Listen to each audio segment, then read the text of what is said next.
अपनी बेटी समान समझोगे तो वो कहीं कलह पैदा हो सकती है। कलह कब होती है? बहू तो कह रही है कि हमारी सास है और सास कह रही है कि हमारी बहू है। तो भैया सास बहू को तो पहले तो ये मसला खराब चलो आ रहा या लिए मैं तो सबसे क्षमा चाहूंगा। बहू न कह करके अगर बेटी कह दो तो शायद ऐसी पीड़ा घरों में नहीं होगी। ये रामायण से ही मिल रहा है। और भैया विश्वास जरूरी है, तेरे संग संग चलेगा ये आवाज जरूरी है। और भैया दोहा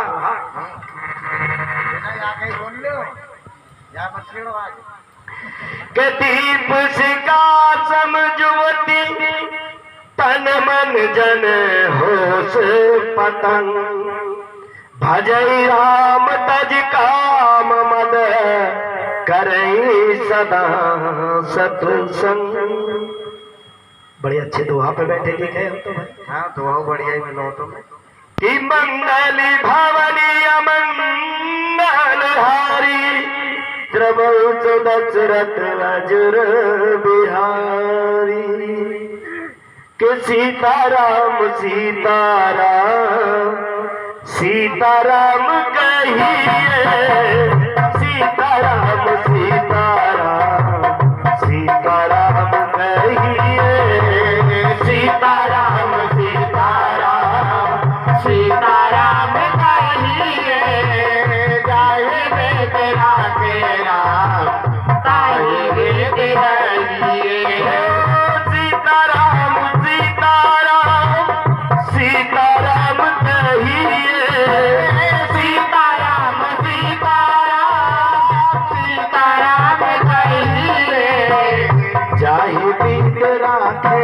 राम ताहि पीत रहिए जाहि वेद राखे राम ताहि वेद रहिए जाहि पीत सभी बोलेंगे, ज्यादा देर नहीं बोलूंगा।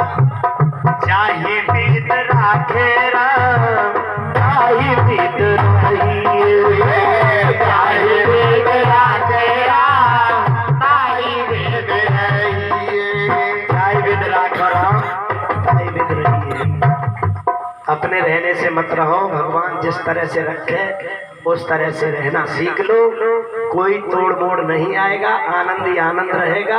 और जब अपनी मनमानी चाह में जीना सीखोगे तो कुछ न कुछ परेशानियां तो, क्योंकि ये हमारा जो मन है ये बड़ा चंचल है। कभी अंगूरों का सेवन के लिए मन करता, कभी सेबों के लिए, और कभी भैया जो खट्टे हो नींबू उनके भी लिए मन करता है। ये मन बड़ा बेईमान है। इसलिए भैया सबका सेवन करो, लेकिन भगवान जैसे रखे वैसा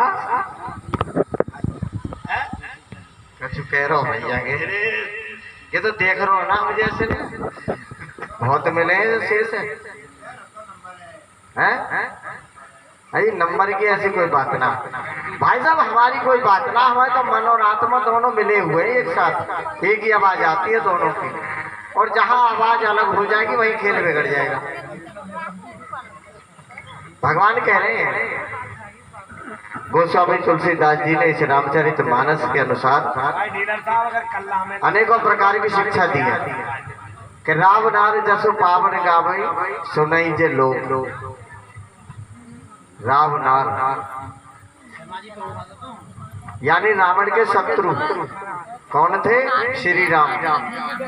श्री राम जी का जो सुंदर यश है उसका बखान करना चाहिए मन लगा करके, और सुनना भी चाहिए मन लगा करके। महाराज आगे एक कांड आ रहा है, इसका भाव अलग है, लेकिन हम पढ़ने वालों का भाव उससे बहुत अलग है। बंदे पढ़ने वालों का, सुनने वाला भले, क्योंकि भक्त जो होते हैं ये तो ये मान लो कि अच्छाइयों को ग्रहण करते और बुराइयों को दूर कर देते हैं। लेकिन हम वक्ताओं में ही ये ज्ञान नहीं है कि हम कथा पढ़ रहे हैं, क्या कर रहे हैं। तो कहने लगे कि जैसे अग्नि है और अग्नि की लौ, एक बहुत छोटा जीव होता है, मच्छर से भी छोटा भिनका, भिनका बोलते हैं जिसको, और वो अग्नि की लौ पर अगर आ जाए तो जल करके भस्म हो जाता है। तो उस जीव का क्या जीवन रहा, व्यर्थ है। तुलसीदास जी कह रहे हैं, भगवान ने भी कहा है, नारद जी से कहा था कि मैंने आपको इसीलिए बचाया उस त्रिया जाल से, आपको भक्ति प्राप्त नहीं होती, इस माया जाल में फंस जाते। तुलसीदास जी कहने लगे कि सारी व्यर्थ की वासनाओं को छोड़ करके जो भगवान की भक्ति में मन को लगाएगा, व्यर्थ की कामनाओं को त्याग देगा, मद और अहंकार को छोड़ देगा और भगवान जी का भजन करेगा, भगवान का सत्संग नित्य प्रति। महाराज सत्संग, महाराज जैसे मैंने ये कपड़े पहन रखे हैं ना, और कपड़े पहन करके पीले माला डाल रहे अनेकों, हाथ में कमंडल ले लिया, वो संत नहीं होते। संत होते हैं जो सत्य को धारण करने के बाद सत्य का प्रचार करें, सत मार्ग का ज्ञान कराएं। तो कह रहे हैं कि ऐसे सज्जनों से मिलना चाहिए कि जिनसे ज्ञान मार्ग प्राप्त हो, सत्यता की पहचान हो। तो ऐसा प्राणी बिना ही परिश्रम के इस भवसागर से पार हो जाता है। अभी आगे आता है किष्किंधा कांड। वैसे हमारे जो विद्वान लोग हैं वो कहते हैं कि इसमें पूरे कांड में पर्वत लीला है, पर्वत लीला। लेकिन यहाँ भाव दूसरा भी है, उस पर्वत पर हुआ क्या, राम और सुग्रीव जी की मित्रता। अगर इस कांड को पढ़ करके और समझ करके सुन करके भी विरोध एक दूसरे से किया तो महाराज ये कथा पढ़नी और सुननी व्यर्थ है। श्री गणेशाय नमः। श्री जानकी वल्लभो विजयते। श्री रामचरित मानस चतुर्थ सोपान। किष्किंधा कांड है। कुंदे दीवर सुंदर विज्ञान विज्ञान धामा विभम सौभाग्यम वर्णनौ श्रुतनतो गोविंद प्रभु माया मनुष्य रूपम रघुरौ सद्धर्म हितौ सीता सम्मेण तत्परौ पथिगतौ भक्त प्रदौ तो हीन। कहने लगे कि कुंद पुष्प और नील कमल के समान जो सुंदर गौर वर्ण वाले और श्याम वर्ण वाले राम और लक्ष्मण हैं, अत्यंत ही बलवान है, विज्ञान के धाम है, शोभा के भंडार है, संपन्न है, श्रेष्ठ धनुधर है और वेदों के द्वारा वेदों ने भी उनकी वंदना की है।